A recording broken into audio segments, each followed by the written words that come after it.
प्यारे विद्यार्थियों, आज हम रत्नाकर जी का गंगावतरण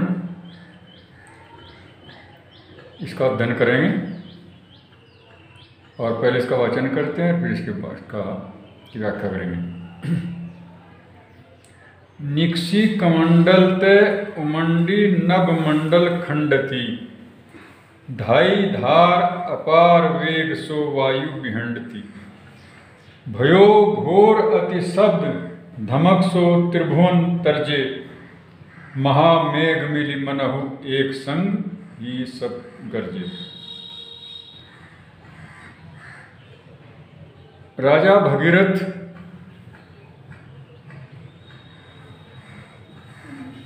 गंगा को पृथ्वी पर लाने के लिए,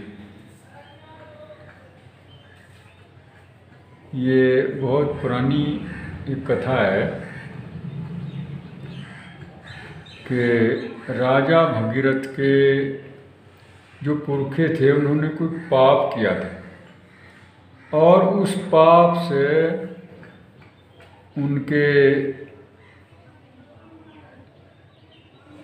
जो पुरखे थे उनकी राख अब तक पृथ्वी पर ही पड़ी हुई थी।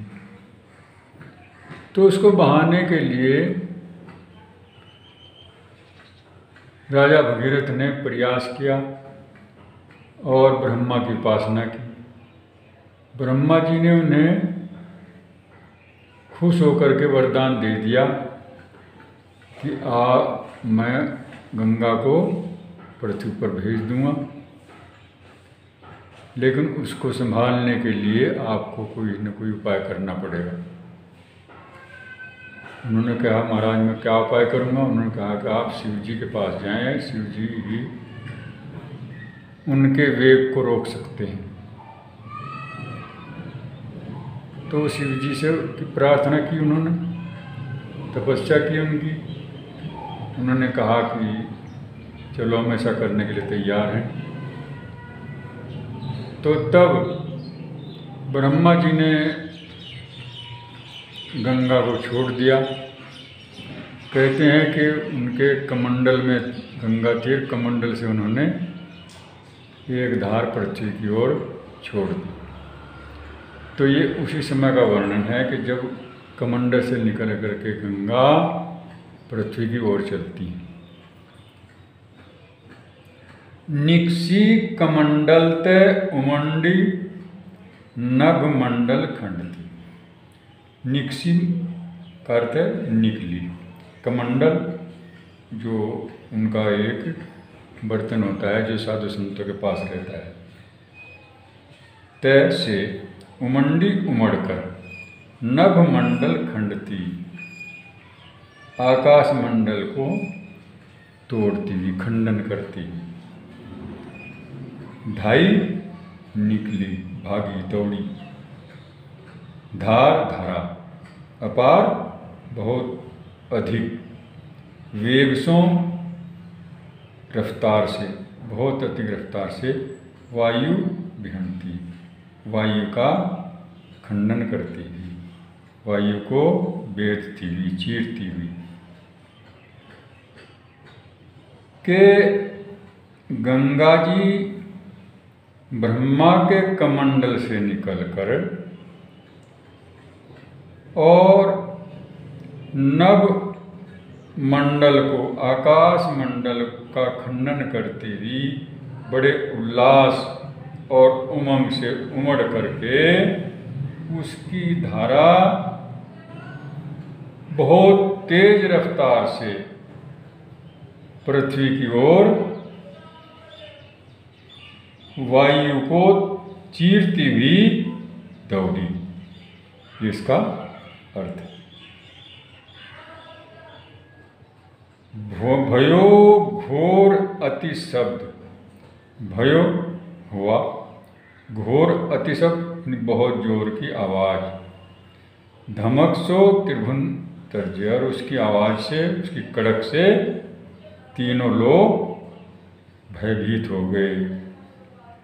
महामेघ मिली मनहु एक संग ही सब गरजे, महामेघ कहते हैं, जो प्रलय का जो बादल होता है, जो बहुत भयंकर होता है, इसको देखकर डर लगता है जब वो कड़कता है, कि मानो ऐसा दिखाई दिया जब वो पृथ्वी की ओर आ रही थी, तो उसके घोर शब्द से, उसकी धमक से तीनों लोग कांप गए, और ऐसा दिखाई दिया मानो प्रलय का बादल, प्रलय की घटा वो पृथ्वी की ओर आ रही है, और तमाम जो प्रलय के बादल थे वो मिल करके एक साथ गरज रहे हैं। तो इसका ये अर्थ हुआ। अब हम इसका संदर्भ लिखेंगे, और इसके संदर्भ में हम लिखेंगे कि प्रस्तुत पद पंक्तियाँ कविवर जगन्नाथ दास रत्नाकर द्वारा रचित काव्य ग्रंथ गंगावतरण से हमारी पाठ्य पुस्तक के काव्यखंड में संकलित गंगावतरण शीर्षक काव्यांश से उद्गृत है। और यही संदर्भ, ये जितने इसके पद हैं, ये रोला छंद में लिखा गया है, और जितने इसके छंद हैं ये सब, इनमें सब में यही संदर्भ लिखा जाएगा। इसे बार बार बताने की कोई आवश्यकता नहीं है। हाँ, संदर्भ के अलावा प्रसंग लिखेंगे, जब प्रसंग सबके अलग अलग लिखे जाएंगे। तो इसके प्रसंग में लिखेंगे कि यहाँ कवि ने ब्रह्मा जी के कमंडल से अपार वेग के साथ निकलती गंगा का बड़ा ओजपूर्ण वर्णन किया है। और ये इसका जो है वो काव्य सौंदर्य जो है, उसके काव्य सौंदर्य में हम लिखेंगे कि इसमें गंगा का धरती पर अवतरण सगर के पुत्रों के संताप को हरने के लिए हुआ था, और बड़े सुंदर ढंग से इस प्रसंग को कवि ने अपने छंद में समाविष्ट किया है। भाषा ब्रज भाषा है इसकी, अलंकार, उत्प्रेक्षा, अनुप्रास आदि, रसवीर, वीरस, शब्द शक्ति लक्षणा, गुण ओज और छंद रोला। इस प्रकार इसकी व्याख्या समाप्त हुई। अब हम इससे अगला रोला पढ़ेंगे। निज दरेर सो पौन पटल फारती फैरावती, सुरपुर के अति सघन घोर घन घसी गहरावती, चली धार धुधकार धरा दिश काटती कावा, सगर सुतनी के पाप ताप पर बोलती धावा। जब गंगा जी पृथ्वी की ओर चली तो उन्होंने अपने दबाव से, धक्के से,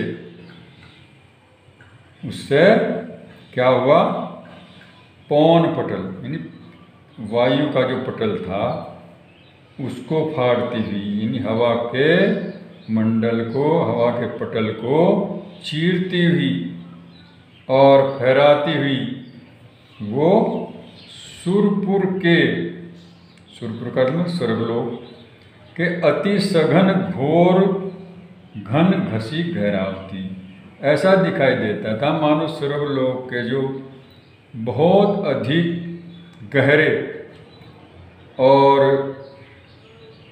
घोर बादल हैं उनको घसती, उनके साथ घसती हुई वो गहरा रही है, ऐरा रही है और पृथ्वी की ओर आ रही है। ऐसा गंगा जी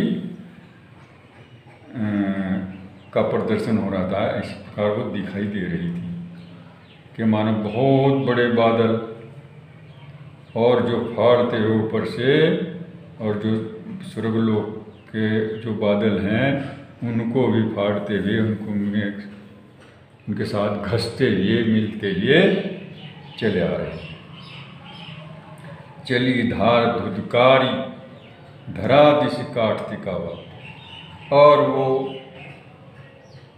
गंगा की धारा बड़ी उमंग के साथ धरा दिशी यानी पृथ्वी की दिशा की ओर काटती कावा चक्कर काटती हुई चली आ रही है। गंगा की धारा पृथ्वी की ओर बड़े उमंग के साथ चक्कर काटती हुई वो आ रही है। सगर सुतनी के पाप ताप पर बोलती धावा, और वो ऐसा दिखाई देता है कि सगर के जो पुत्र हैं उन्होंने जो पाप किया है उस पाप को दूर करने के लिए, उस पाप पर धावा बोलती हुई, अर्थात उन्हें भगाने के लिए, उनका हरण करने के लिए, उनको समाप्त करने के लिए गंगा जी पृथ्वी की ओर चली आ रही है। ये इसका अर्थ हुआ।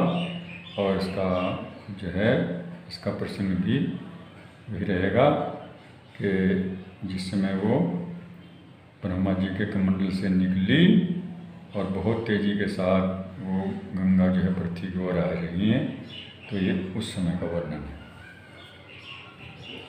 और इसमें अलंकार भाषा परिभाषा है और अलंकार उत्प्रेक्षा है, रूपक, अनुप्रास और रसवीर सब शक्ति लक्षणा और गुण ओज छंद प्रभा। अब हम इससे अगला जो छंद है उसका वाचन करते हैं। स्वाति घटा घैराती मुक्ति पानी सौ पुरी, कैंधो आवती झुकती शुभ्र आबा रुचि रुरी, मीन मकर जल व्यालिनी की चल चिलक सुहाई, सो जनु चपला चमचमाती चंचल छवि पाई। स्वाति घटा, स्वाति घटा यानी स्वाति नक्षत्र में जो घटा बरसने के लिए दिखाई देती है वो बहुत अच्छी लगती है, बहुत सुंदर लगती है। और उसका जो इसकी आवाज़ होती है, वो जो गहराती है, वो बहुत तेज उसकी आवाज़ होती है। तो ऐसा दिखाई दे रहा कि मानो कि वह स्वाति की घटा मुक्ति पानी सौ पूरी, जो मोतियों की शोभा से भरी हुई है।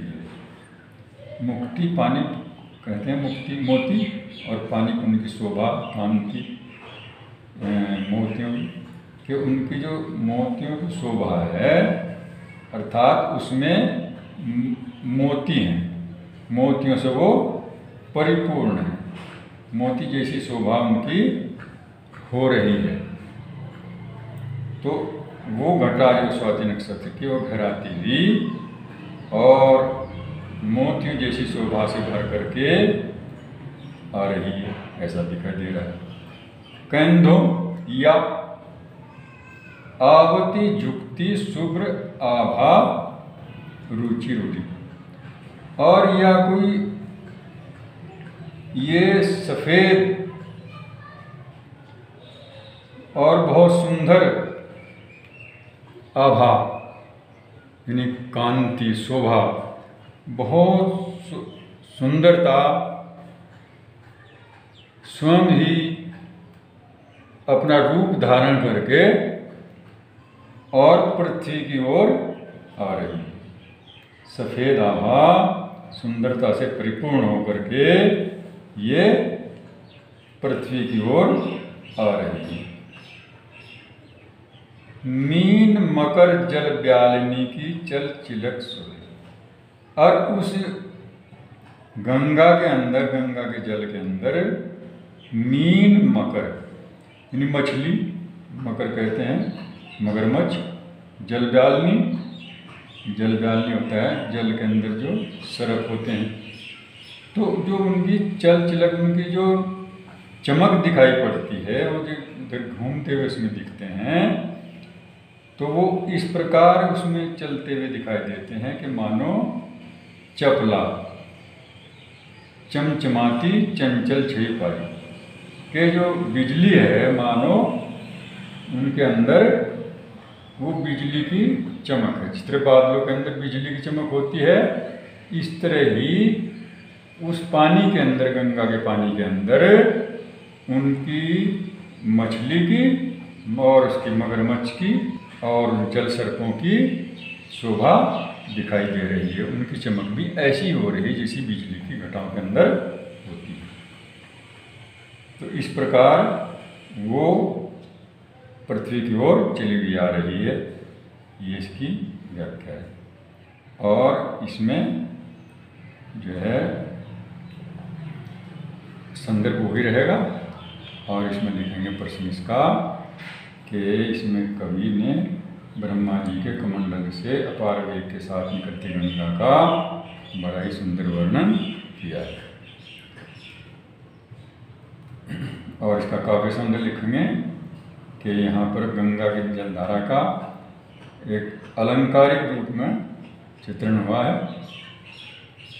और इसकी भाषा ब्रज भाषा है। अलंकार, प्रेक्षा, श्लेष, संदेह और अनुप्रास, रसांग और वीर और गुण, ओज, छंद, रोड़ा। इस प्रकार इसकी व्याख्या समाप्त हुई। अब हम इस अगला छंद लेंगे और उसका वाचन करेंगे। रुचिर रजत में कै बितान तान्यो अति विस्तर, झरती बूंद सो झिल मिलाती मोतिन की झालर, ताके नीचे राग रंग के ढंग जमाए, सुर बनितनी के वृंद करत आनंद बधाए। रुचिर सुंदर, रजत में चांदी जैसी सफेद, कै या बितान, बितान के तंबू, तान्यो तानना लगाना, अति विस्तर बहुत बड़ा, विस्तृत बहुत बड़ा, विस्तर में बड़ा, झरती बूंद सो झिलमिलाती मोती की झालर, झरती में गिरती हुई, बूंद सो बूंद जैसी, झिलमिलाती मोती की झालर। ऐसा दिखाई देता है कि मानो जो गंगा जी चली आ रही हैं उसका रूप ऐसा दिखाई दे रहा है कि मानो सफ़ेद तंबू आसमान में तान लिया गया हो। सफ़ेद बहुत बड़ा तंबू आसमान में तान लिया गया है, और उससे जो बूंदें पड़ रही हैं, जल की बूंदें जो नीचे आ रही हैं, वो बूंदें ऐसी दिखाई देती हैं, गिरती है, कि मानो उस तंबू की ये झालर हैं। जैसे तंबू के चारों तरफ एक झालर हुआ करती है जो सुंदरता के लिए लगाई जाती है, तो उन झालर को बताया उन्होंने बूंदों को, कि वो जो बूंदें पड़ रही हैं नीचे दिखाई दे रही हैं, कि वो उस तंबू की झालर है। और गंगा को बताया तंबू तना हुआ, और झालर बताया बूंदू। और उस तंबू के नीचे क्या है? ताके नीचे राग रंग के ढंग जमाए, सुर बनी तनी के वृंद करत आनंद मनाए। उसके नीचे क्या हो रहा है? सुर बनी तनी यानी देवताओं की स्त्रियां के वृंद मने समूह, करत करते हैं, बधाई, आनंद की बधाई कर रहे हैं।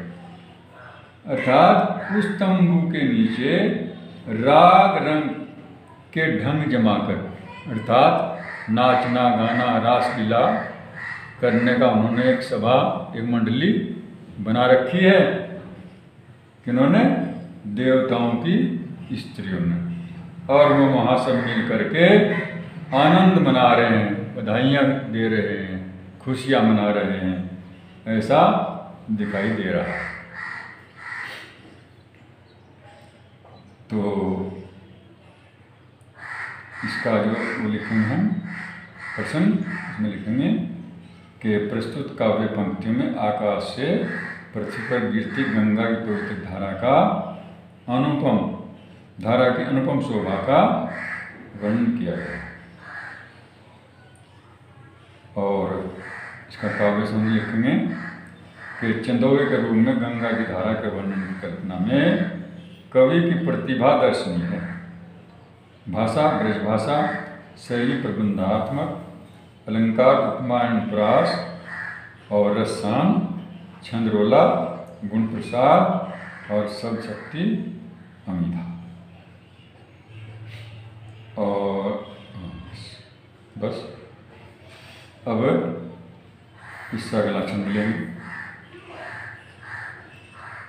कबहू सुधार अपार वेग नीचे को धावे, हर हराती लहराती सहस जोजन चली आवे।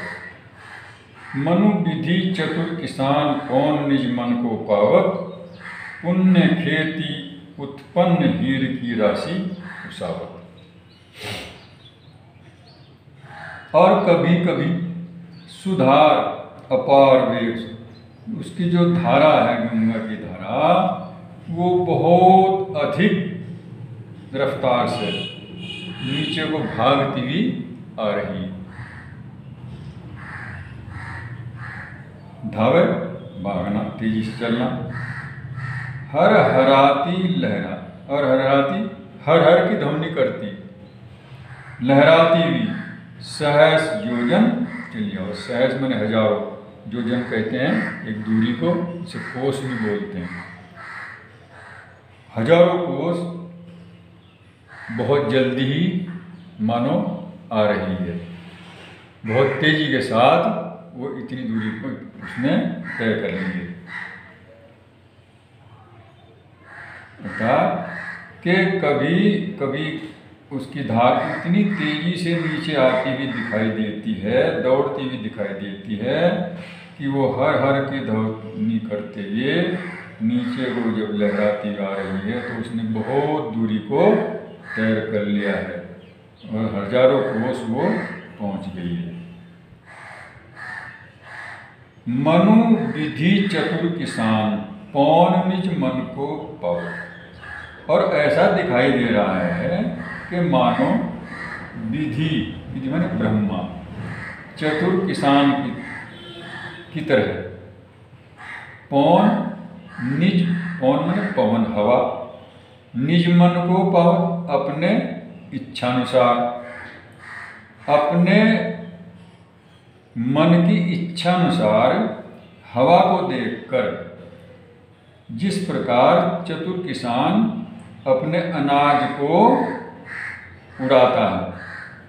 अनाज को उड़ाने का तात्पर्य यह है कि जब अनाज को ऊपर से किसी बर्तन में लेकर के और उसे नीचे छोड़ते हैं तो वायु द्वारा उसका कूड़ा करकट बाहर निकल जाता है और अनाज सीधा नीचे पृथ्वी पर गिर पड़ता है।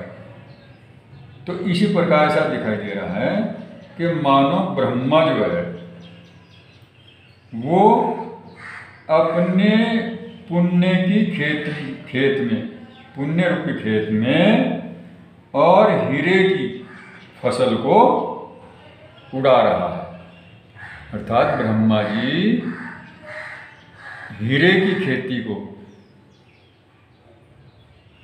अपने पुण्य के खेत में, पुण्य के क्षेत्र में वो उसको उसार रहे यानी उड़ा रहे हैं, उसको ऊपर से नीचे डाल रहे हैं ताकि उससे जो कूड़ा करकट है वो निकल जाए और हीरे अलग साफ हो जाएं।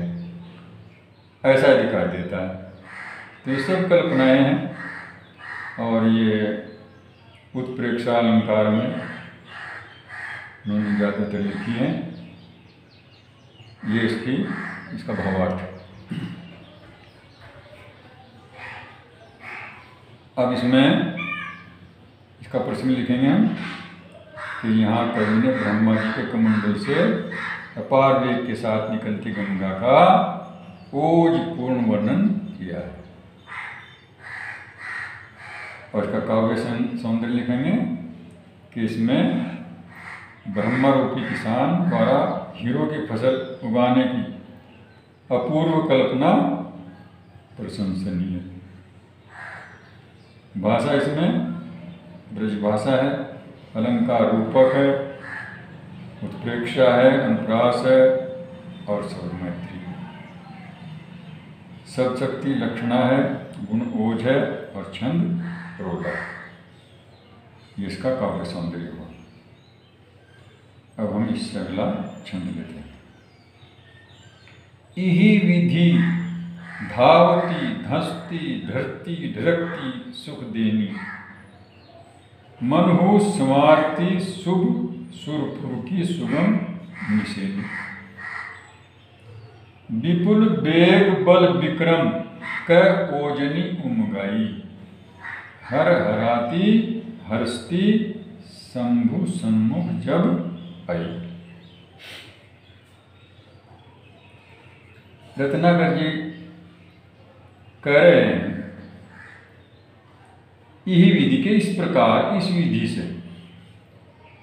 जैसा कि ऊपर बताया गया है कि वो दौड़ती हुई, धंसती हुई और ढलती हुई, ढरकती हुई सबको सुख दे रही थी, सबको सुख देने वाली थी, सबको उसका वो बड़ी अच्छी लग रही थी। मनहु समारती शुभ सुरपुर की सुगम निशेनी, और वो ऐसी सुंदर लग रही थी कि मानो सुरपुर, यानी सुरपुर कहें स्वर्ग में, जहाँ कहीं स्वर्ग होगा, तो कि वो उसकी निशेनी बन रही।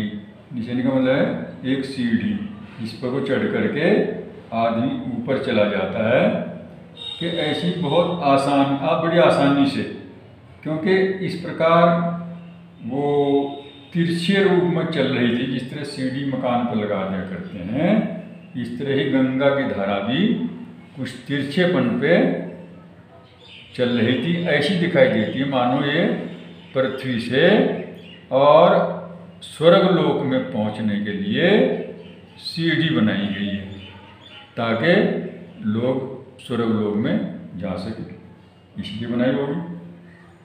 तो वो ऐसा मान रहे कि मानो ये सुरपुर में जाने वाली सीढ़ी है। जब वो आती रही, ऊपर से आती हुई दिखाई दे रही है, तो उसका आकार इस प्रकार का हो रहा है कि उसको कवि ने सीढ़ी से उपमा दी है उसकी। विपुल बेग बल विक्रम के ओजनी उमगाई, और बहुत अधिक रफ्तार से, विपुल में बहुत ज़्यादा, बेग रफ्तार, बल शक्ति, विक्रम के ओजनी उमगाई, और बहुत के साथ, उमंग के साथ, ओज के साथ, ताकत के साथ और रफ्तार बहुत तेजी से वो बहुत उमड़ती हुई बड़े उमंगों के साथ आ रही थी।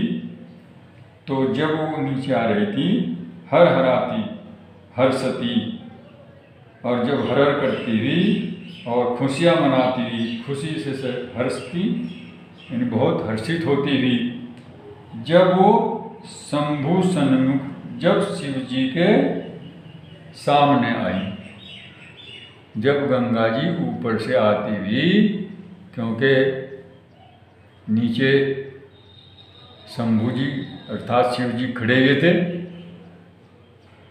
उसको संभालने के लिए, तो जब वो उनके सामने आई तो क्या हुआ, ये हर हराती हर्षती शंभु सम्मुख जब वो शिव जी के सामने आई, तो ये अगले उसमें बताया जाएगा छंद में, यहाँ इसमें इतना ही। तो इसमें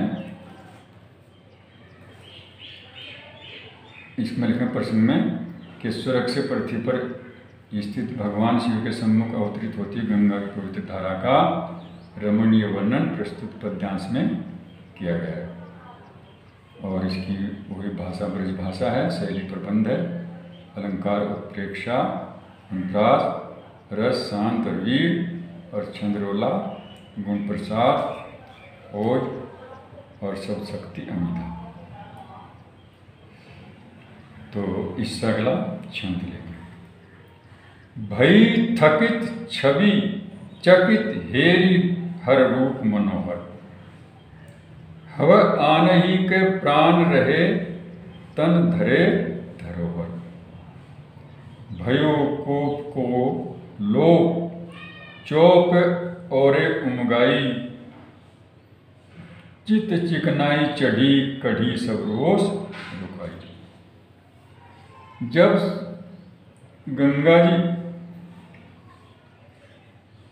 आकाश से आती हुई और शिव जी के मुंह के सामने आई तो वो एकदम ऐसी प्रभावित हुई, उन पर ऐसा प्रभाव पड़ा कि वो एकदम जो जिस उमंग से, जिस जोश से वो चली आ रही थी वो सब समाप्त हो गया और वो ऐसी दिखाई दी मानो थक गई हो। भई थकित यानी वो मानो थक गई हो। छवि चकित, क्यों?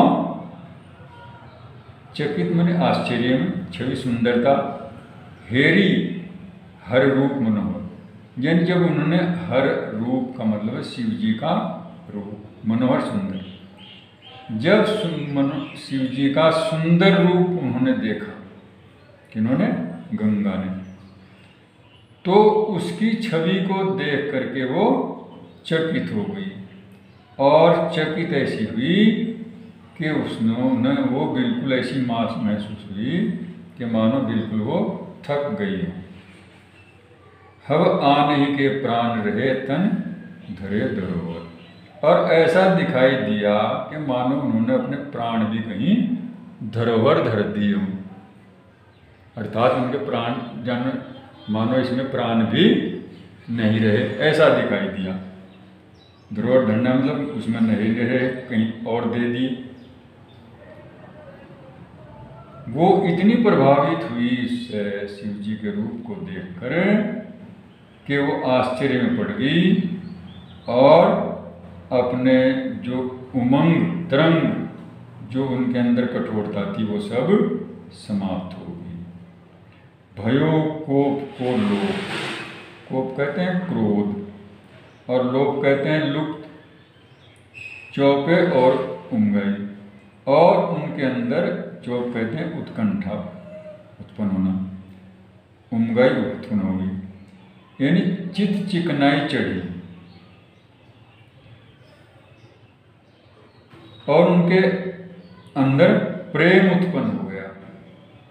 कढ़ी सब रोष रुकाए, जो रोष रुकाई, रोष मतलब क्रोध और रुक्षता आदि समाप्त हो गई। भयो कोप को लोप, इसका अर्थ है कि उनका जो क्रोध था वो भी समाप्त हो गया और उनके अंदर उत्कंठा, उसको उत्कंठा न देखने की उत्पन्न हो गई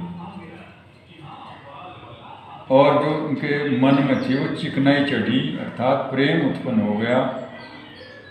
कढ़ी और निकली सब रोष है, और जो रोष रुखाई थी, जो क्रोध था वो सब समाप्त हो गया, गुस्सा जो था वो भी खत्म हो गया। उनको देख करके शिव जी को उनके अंदर इतना परिवर्तन हो गया कि वो जितनी भी कड़क के साथ, उमंग के साथ, गुस्से के साथ, तेजी के साथ जो भी उनके अंदर वो तेजी थी वो सब समाप्त हो गई और वो बिल्कुल शांत हो गई और उनके अंदर प्रेम भाव उत्पन्न हो गया। वो इतनी उनके शिव जी के रूप को देख करके उन पर मोहित हो गई। तो इसका प्रश्न लिखेंगे कि ब्रह्मलोक से भूलोक पर उतरी गंगा शिव के अनुपम रूप का दर्शन पाकर उन पर मुग्ध हो जाती है। गंगा के शिव पर मुग्ध होने के इसी भाव को इन पंक्तियों में सुंदर ढंग से दिखाया गया है। अब काव्य सौंदर्य में लिखेंगे इसके कि शिव के प्रति गंगा के अनुराग का अनुपम चित्रण हुआ है। भाषा ब्रजभाषा है, अलंकार अनुप्रास और रस क्रोध का शांत होना और रति की उत्पत्ति इसमें दिखाई गई है। गुण माधुर्य और चंद्रोला।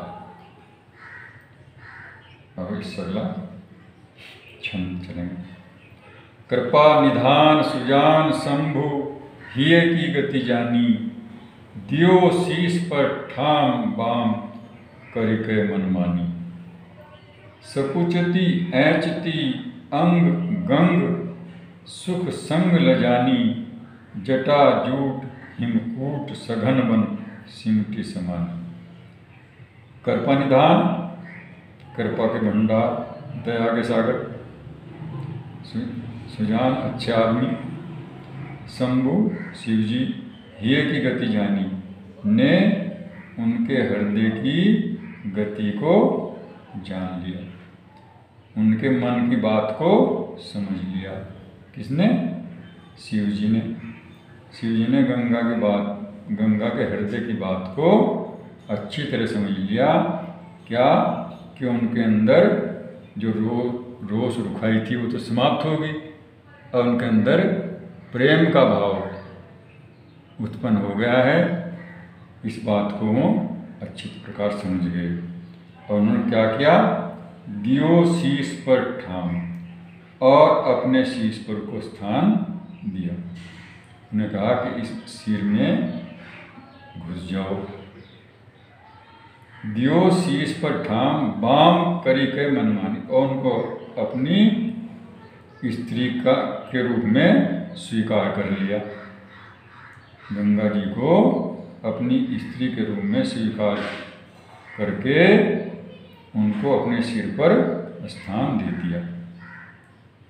सकुचती ऐचती अंग अंग सुख संग ले जानी, और इस प्रकार संकुचित होती हुई, शर्माती हुई, ऐचती हुई, अंग अंग, ऐचती मतलब इकट्ठा करती हुई, उन्हें अपने अंगों को जो अपनी ओर खींचती हुई, अंग शरीर को गंग सुख संग ले जानी, और बड़ी लज्जा के साथ जो गंगा थी उन्हें बड़ा आनंद मिला, वो सुखी हो गई। और उन्होंने जटाजूट हिमकूट सघन बन, जटाजूट हिम यानी जो हिमालय पर्वत है, जिस प्रकार उसका जंगल खड़ा रहता है, तो इस तरह ही वो उनका जो शिवजी का जो सर था वो भी उनकी जटाओं से जंगल सा दिखाई दे रहा था। तो उनकी जटाओं में, उस सघन वन में, गहरे जंगल में वो इस तरह सिमट गई कि वहीं की वहीं वो समा गई। कहाँ समा गई? जी के शिव जी के सिर पर जो जटा जो खड़ा हुआ था, अर्थात उनकी जटाओं में गंगा जी समा जाती हैं। ऐसा वर्णन किया है रत्नाकर जी। और इसके बाद अब इसका जो प्रसंग है वो भी लिखेंगे कि प्रस्तुत पंक्तियों में कवि ने शिव जी की जटाओं में गंगा के समा जाने का वर्णन किया। और इसमें काव्य सौंदर्य में लिखेंगे इसके कि इसमें भगवान शिव और गंगा के पारस्परिक प्रेम का मनोहारी चित्रण हुआ है। भाषा ब्रजभाषा है, अलंकार रूपक और छकनुप्रास, गुण प्रसाद, सब शक्ति लक्षणा, और वृत्ति इसमें कोमलता है, रीति वैदर्भी, छंद रोला। तो अब ये समाप्त हुआ। सभी विद्यार्थियों को धन्यवाद। ईश्वर आपका कल्याण करे। धन्यवाद।